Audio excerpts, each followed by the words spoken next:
உலகத்திலே எங்க அண்ணனை தவிர வேற யாரை கொண்டு வந்து நிப்பாட்டி இருந்தாலும் நான் இந்து பக்கம் தான் நின்றுப்பேன்டா. ஆனா அண்ணா விஷயத்துல என்னால முடியலடா.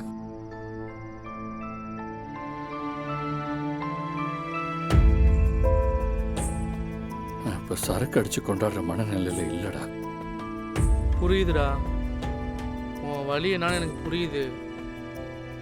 இங்க பார், இந்த வலிக்கு வந்து சரியான மருந்து இந்த சரக்கு தான். அடி, அடிடா. வேண்டாம் மாப்பிள, என்னால போன அவளை தடுத்து நிறுத்த முடியல. அதுக்கு பதிலா அவளுக்கு பிடிக்காத அந்த சரக்கை குடிக்காமலாவது இருக்கேன். அதனால இனிமே இந்த சரக்கை குடிக்க மாட்டேன்டா.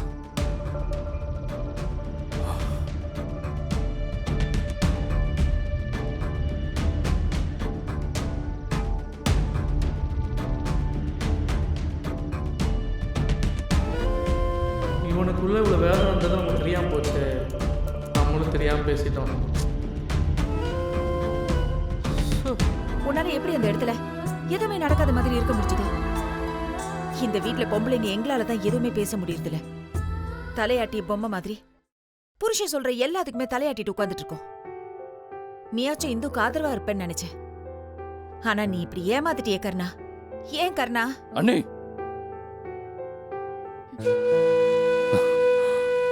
போதும்.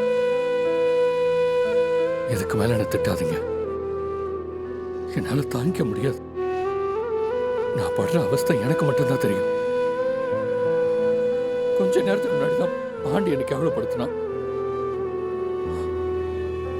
அவன்கிட்ட பதில் சொல்ல முடியாம தான் கிளம்ப இங்க வந்தேன். இங்க வந்தா நீங்களும் கேள்வி மேல கேள்வி கேட்டு என்ன உங்களுக்காவது என் நிலைமை தெரியும். கொஞ்சமாச்சும் என்ன புரிஞ்சுப்பீங்கன்னு நினைச்சா. அண்ணே, அண்ணனுங்க மேல இருக்கிற விசுவாசம் என்ன எதுவுமே பண்ண விடாம தடுத்துருச்சு. ஆனா நடந்ததை நினைச்சு நினைச்சு நான் ஒவ்வொரு நிமிஷமும் ஃபீல் பண்ணிட்டு தான் இருக்கேன். அப்போ நிஜமாவே இந்து போனதுல உனக்கு வருத்தம் தானே? அவளை இழந்துட்டோம், அவ இல்லாம வாழ முடியாது. திரும்ப அவளை கூட்டிட்டு வரணும்னு உனக்கு தோணுதுல? உண்மைதானே? ஆமா நீ,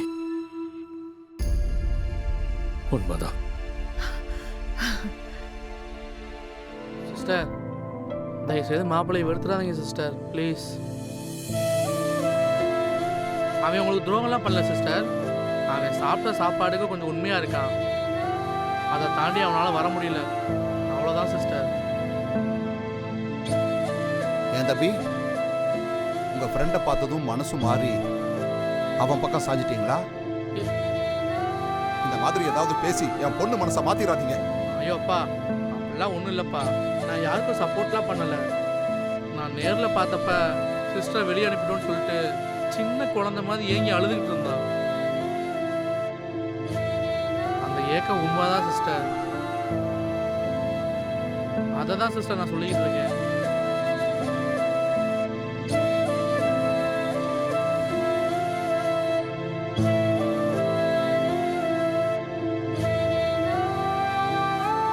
சிஸ்டர், பா டிஃபன் வேணும் வந்திருக்கேன், சாப்பிடுங்கப்பா.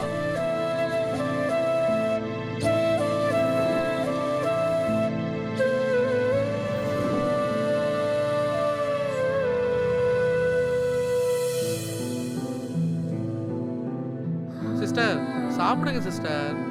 பா சாப்பிடுங்கப்பா.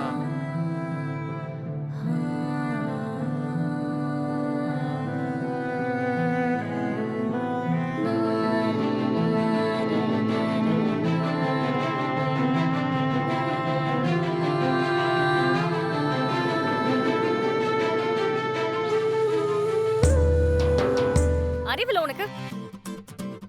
என்ன பாக்குற? உன் இஷ்டத்துக்கு என்ன வேணா பண்ணுவியா?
எனக்கெல்லாம் அவ்வளோதான் தெரியுறா.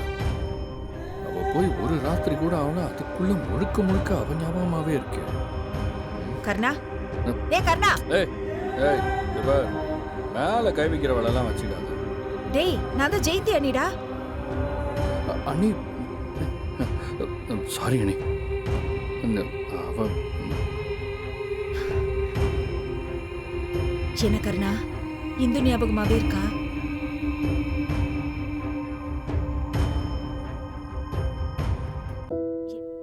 கடவுளே, நான் என்ன பாவம் பண்ண? என் பொண்ணு வாழ்க்கை இப்படி ஆயிப்போச்சு. அவ வாழ்க்கை நல்லா இருக்குங்கிற சந்தோஷத்துலதான் மனசளவுல தைரியமாவும் தெம்பாவும் இருந்த. நாங்க இருந்த வீடு போனாலும் பரவாயில்ல, என் பொண்ணு வாழ்க்கை நல்லா இருந்தா போதும்னு நினைச்சுக்கிட்டு இருந்தேன். ஆனா இப்ப ரெண்டுமே இல்லாத மாதிரி போயிடுச்சே. எங்களை நடுத்தருக்குள்ள விட்டுட்டியே.